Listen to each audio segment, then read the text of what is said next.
السلام عليكم. الياس مسعودي، مترشح عن دائرة العرعار معتمدية فريانة، متحصل على الإجازة التطبيقية في لغة الإشارات. اليوم كمترشح نقدم برنامجي الانتخابي، ولا بد من إرساء منوال تنموي ناجح يقطع مع المنوال التنموي القديم ويعتبر تقليدي، وذلك بتشريك كل متساكني العمادة في عمليات صنع القرار وتقاسم الأعباء ورسم مخطط تنموي مقدور عليه حسب طبيعة العمادة.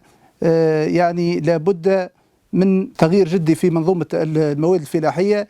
أيضا لابد من تذليل الصعوبات التي تحول دون تحقيق التنمية بالجهة، وذلك بالتركيز الكلي على الأنشطة الفلاحية بجميع أنواعها، السعي لإنشاء بئر عميقة بالعمادة والسعي لإنشاء منطقة سقوية والذي سيساهم في امتصاص البطالة. أيضا توفير الماء للصالح للشراب بكامل العمادة ومعاضدة صغار الفلاحين والشد على أيديهم، تمكين العمادة من الانتفاع من المشاريع التنموية والموجهة بالأساس إلى الشريط الحدودي والموجهة أيضا للأرياف والمشروع تنمية جنوب الولاية. لابد من الاستفادة من هذه المشاريع، تمكين نساء وفتيات الجهة من قروض ومشاريع تنموية صغرى تساعدهم على التموقع في حركية اقتصادية ناشئة، مقاومة ظاهرة الانقطاع المبكر عن الدراسة والأمية، تهيئة الطرقات وتوفير النقل المدرسي.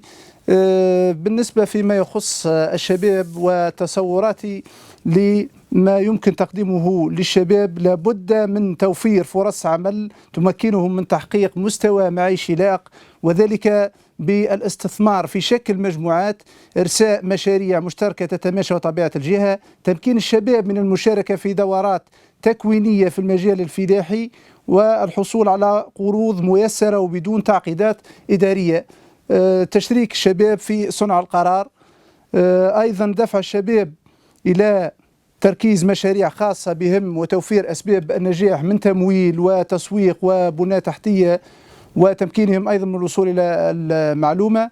أخيرا تحية تقدير لكل متساكني العمادة المناضلين والمناضلات. أدعوكم وبكل احترام إلى التصويت إلى مرشحكم رقم 2 الياس المسعودي. سيكون صوتكم سيدافع عن مصالح الجهة، ولكم كل الشكر والتقدير والاحترام.